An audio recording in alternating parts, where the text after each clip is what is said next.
అస్సలాము అలైకుం వరహ్మతుల్లాహి వబరకాతుహు. నిన్న మన doctor Kadapa doctor Padulapati doctor madam Noori Pari garu Muslims అందరూ కూడా గోమాంసం మానేయాలి, తినకూడదు, ఎందుకంటే వాళ్ళకి ఇబ్బంది కలుగుతుంది అని. అమ్మా, ఇప్పుడు ఫస్ట్ ఖురాన్ చదువు, దాని తర్వాత మన షరియత్లో ఏముంది అనే దాని గురించి చూడు. మనం షరియత్ని నువ్వు ఎంతవరకు ఫాలో అవుతున్నావు అది చూడు. గోమాంసం మానేయాలా? మీరంతా మానేస్తే మా హిందూ సోదరులంతా, అమ్మా గోమాంసం తినేది ఒట్టి ముస్లిమ్సేనా? ఇంకెవరు లేరా? గిరిజనులు, హరిజనులు, ఆదివాసులు, క్రైస్తవులు ప్రతి ఒక్కరూ కూడా గోమాంసం తింటారు.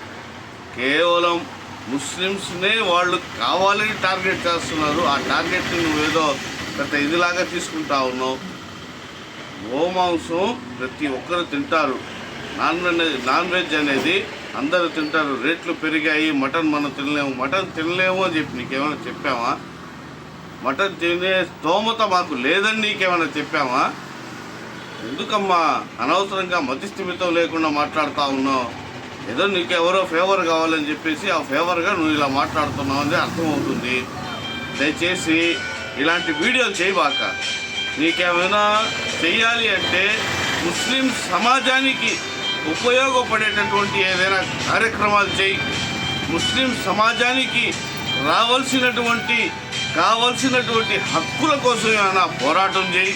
అంతేగాని గోమాంసం మానేయాలి, మీరు తినకుండా వదిలేయండి, ఎందుకంటే వాళ్ళకి ఇబ్బంది కలుగుతుంది, ఎవరికో ఇబ్బంది కలుగుతుంది అని చెప్పేసి నా యొక్క ధర్మాన్ని నేను విడవలేను తల్లి, అర్థం చేసుకో.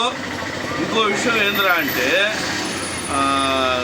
ఈ మధ్య నీకేదో పదవో ఏదో వచ్చినట్టుంది, దానికోసం ఏదో నువ్వు పాకులాడుతున్నట్టున్నావు. అది చూసుకోమ్మా. ఎందుకు నీకు అది అనవసరంగా షరియత్లో ఎందుకు వేలు పెడతావు?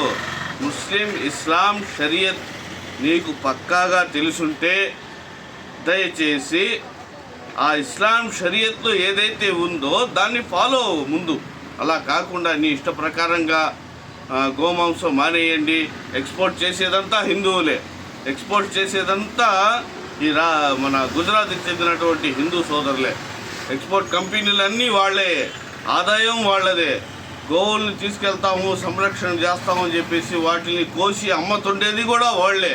వాళ్ళ మీద నీకు ఇది కాకుండా కేవలం ముస్లింలను టార్గెట్ చేసి నువ్వు వీడియో పెట్టడం చాలా హేయంగా ఉంది. ఇది చాలా నీచంగా అనిపిస్తూ ఉంది. దయచేసి నీకేదో మతిస్థిమితం తప్పినట్టున్నావు. దయచేసి వేరే డాక్టర్కి ఎక్కడైనా చూపించుకో తల్లి. అస్సలాము అలైకుం వరహ్మతుల్లాహి వబరకాతుహు. జై భీమ్.